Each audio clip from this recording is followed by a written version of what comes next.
భక్తుడు వెంకటేశ్వర స్వామిపై తిరుపతిలో ఒక భక్తుడు వెంకటేశ్వర స్వామికి అక్షరాల 121 కేజీస్ గోల్డ్ అయితే ఇచ్చారు. ఈ విషయం మన చంద్రబాబు నాయుడు గారు అయితే చెప్పారు.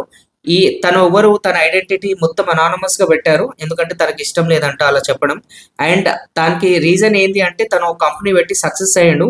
ఆ కంపెనీ సేల్ చేసినందుకు తనకి అరౌండ్ $1.5 బిలియన్, అరౌండ్ 10,000 crores అన్న ప్రాఫిట్ వచ్చింది. అందు గురించి తను 121 కేజీస్ గోల్డ్ అయితే వెంకటేశ్వర స్వామికి ఇచ్చారు. భక్తుడు వెంకటేశ్వర స్వామి పైన ఆయన ఒక కంపెనీ పెట్టాలనుకున్నాడు. కంపెనీ పెట్టాడు, సక్సెస్ అయ్యాడు. ఆ కంపెనీ అమ్మాడు, 60% అమ్మాడు. 60% అమ్మితే 1.5 బిలియన్ అంటే సుమారు 6-7 కోట్లు వచ్చింది.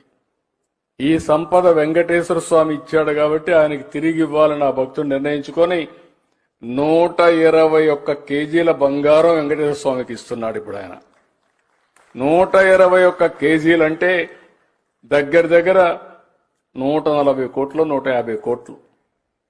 ఆయన అడిగింది ఒకటే అడిగాడు, నాకు లెటర్ ఇచ్చాడు.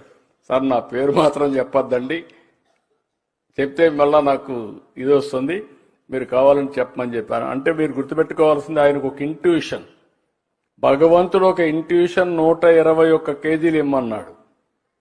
కానీ వెంకటేశ్వర స్వామి రోజుకి 120 కేజీలు ఆభరణాలు ధరిస్తాడు. అంటే 120 కేజీలు అక్కడ ఆభరణాలు ధరిస్తాడు. భక్తుడికి 121 కోట్లు ఇమ్మన్నాడు.